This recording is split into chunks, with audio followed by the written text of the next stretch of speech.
All right, I think mainly I'd just like to say it's great to be back. Had the great fortune now of being, this is my third time here.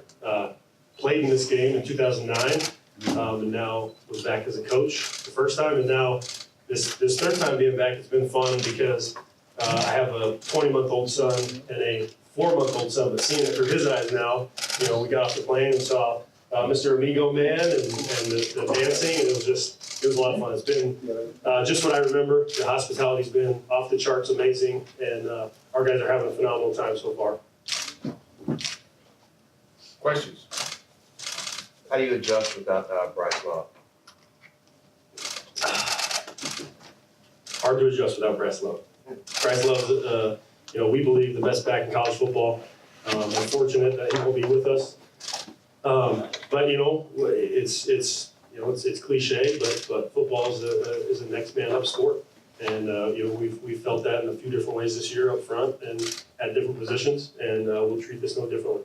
We have to come out. We have to find guys that do what he gives us or what he gave us. Kind of as a committee, but we have a few guys that we feel like can fill in.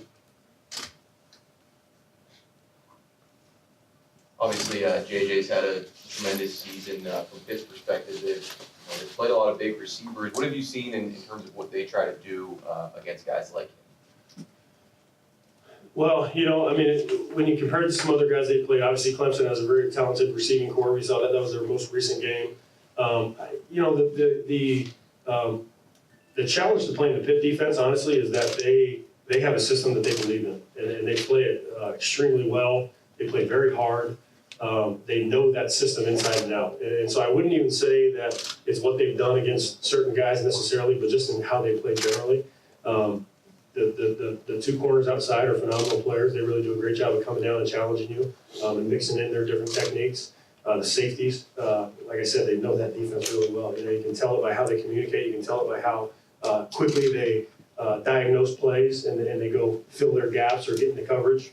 So I think the biggest challenge isn't necessarily how they'll play us specifically, but just how they play. Coach, over this month, since you guys knew that you guys were coming for the Sun Bowl, over this month, what have you all focused on more? Is just perfecting the playbook that you have, or even perhaps adding a little bit more to it, of course, without giving too much into the strategy before? Yeah, no.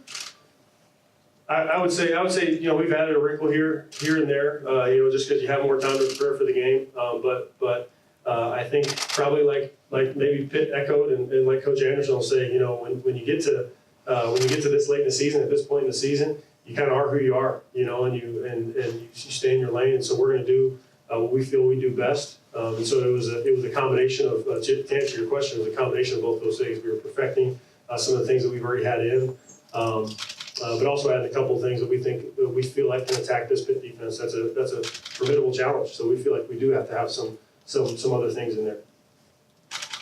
Maybe looking at what you were expecting coming into the year, you've been maybe a little more pass-oriented than you thought you would be when things started. Yeah, I think so. No, absolutely. We haven't run the ball as well as we would have liked this year, and I don't think that's any big mystery. We've talked about it at different times, different points throughout the season. We want to be a team that can run or throw the football, and by necessity, we've had to throw it a little bit more this year, but in varying degrees, we've had success doing that.